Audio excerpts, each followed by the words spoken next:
ये हमारे दमन का नानी दमन की जेटी है, जहाँ पर आपने देखा होगा कि हमारे बाप दादा के समय से, पोर्चुगाली समय से मछुआरे अपनी नाव को यहाँ पर रखते हैं और यहीं से नाव जब मच्छी मारी के लिए जाना चाहती है तो यहाँ से ही नाव को समुद्र में उतारा जाता है आइस वगैरह भरकर, और यहीं से नाव जब मच्छी मारी करके आती है यहीं पर समुद्र किनारे यहीं पर पार्क कर दी जाती है, जहाँ से मच्छियाँ अंदर से जो फिशिंग करके आती है वो मच्छियों को यहाँ पर अलग किया जाता है।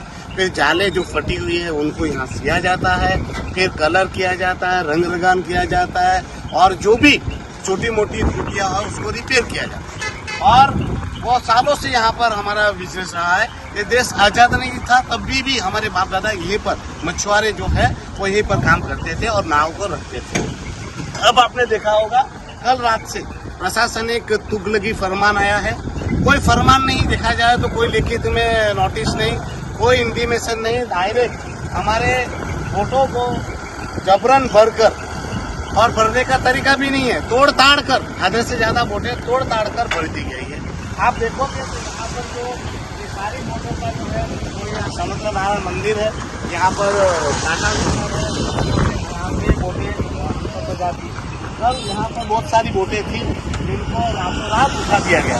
जब हमने कल जब ये इलीगल कार्यवाही प्रशासन द्वारा की गई तब मैंने यहाँ के कलेक्टर से बात की, मैंने यहाँ के डिप्टी कलेक्टर से बात की, मामलेदार से बात की और उनको पूछा कि भाई यहाँ से वोट क्यों उठाई जा रही है। तो उनका कहना है कि ये जमीन जो है वो सरकारी। तो मैं पूछना चाहता हूँ, जो पूरे देश में फिशिंग होती है, मच्छीमारी होती है, वो क्या प्राइवेट लैंड पर होती है? अरे समुद्र क्या किसी के बाप की जागीर है? ये तो मछुआरों की जागीर है। मच्छीमारी के लिए काम ही सरकारी जमीन पर होता है। जितने भी बंदर बने हैं, पोर्ट बने हैं, वो सारे सरकारी जमीन ऊपर तो बने हैं। ये बोट क्या कार थोड़ी है, क्या बाइक थोड़ी है, उसको समंदर से उठाकर अपने घर पे पार्क करेंगे। तो ये जो है वो पूरे भारत में जहाँ भी मछुआरे रहते हैं वो सरकारी जमीन पर ही मच्छीमारी करते हैं, वहीं पर बोट रखते हैं। तो कल को तो ये भी बोलेंगे कि भाई बोट यहाँ पर रखी है, वो भी सरकारी जमीन पर है, समंदर जो है वो भी तो सरकारी है। तो मच्छीमार कहाँ कर जाकर बोट रखेगा, कहाँ जाकर मच्छीमारी करेगा? तो ये सरकारी जमीन जो है वो उसका ही उपयोग हम पुर्तगाली समय से करते आए थे।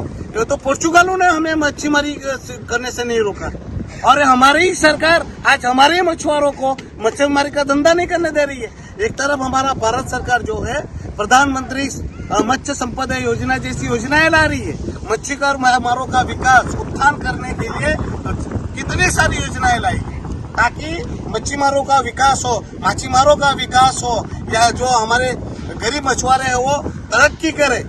पर यहाँ प्रशासन देखिए किस प्रकार से निर्दयता कर रहा है, हमारे मछुआरों की जमीनों को खाली कर रहे हैं, हमारे मछुआरों की वोटों को उठाकर जैसे तैसे डालकर तोड़ ताड़ कर कहाँ शिफ्ट कर रहे उसकी भी जानकारी नहीं। अरे आपको जमीन खाली कराना तो किस लिए खाली कराना है? और वोट नहीं रहेगी तो क्या रहेगी? जब हमें पता चला कि यहाँ पर क्या बनाना है तो बोले गो कार्टिंग, यानी मौज मस्ती की गेम जोन बनाएंगे। अरे हमें गेम जोन की जरूरत नहीं है, मनोरंजन के लिए तो दमन में बहुत सारी चीजें हैं, और दमन में ये गो कार्टिंग नहीं था तो क्या टूरिस्ट नहीं आते थे?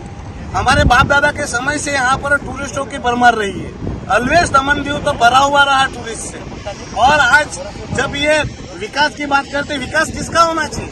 विकास जो भी बने उसका विकास का फायदा दमन व्यू के स्थानीय लोगों को होना चाहिए। ये तो उल्टी गंगा बह रही है। हमारे लोगों के काम धंधे छीनकर गुजरात के पूंजीपतियों के, प्रशासन जी के चहेते को फायदा पहुंचाने के लिए हमारे प्रशासन के, हमारे हक के रुपये से गो कार्टिंग बनाई जा रही है, और उसका फायदा पहुंचाया जाएगा किसको? वहाँ गुजरात से आए लोगों को, और उनके अय्यासी के लिए, मौज मस्ती के लिए हमारे गरीब मछुआरों के काम धंधे पर खतरा मंडरा रहा है, उनके रोजगार छीने जा रहे हैं। मैं प्रशासक जी को कह रहा हूँ कि तुरंत से तुरंत कलेक्टर को बदली किया जाए। ऐसे भी जो कलेक्टर सौरभ मिश्रा जी है उनके रैंक रिकॉर्ड में भी, जमीन के मामले में भी वहाँ पर डिपार्टमेंट में बहुत सारी फरियादें हैं, और कल भी मैंने उनसे बात कही तो ये कह रहे हैं कि ये नीति नियम है।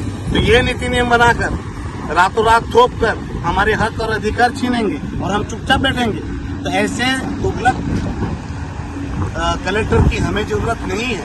मैं ये सेशन तक का मौका दे रहा हूँ प्रशासन को कि कलेक्टर को तुरंत से तुरंत कलेक्टर पद से हटा दिया जाए, अन्यथा सेशन खत्म होने के बाद दमन दीव में एक बड़ा जन आंदोलन होगा और ये जन आंदोलन तभी शांत होगा जब ये दमन दीव में वैसे जितने भी अधिकारी है वो मनमानी रोकते नहीं और हमको ऐसा लगता होगा कि हम कानूनी कामगिरी नहीं करें तो कानूनी कार्यवाही भी हम करेंगे और ये प्रशासनिक तुगलकी जो भी निर्णय हुआ है उसका हम विरोध करेंगे। और फिर से कह रहा हूँ कि कलेक्टर स्वरूप मिश्रा का तुरंत से तुरंत तबादला किया।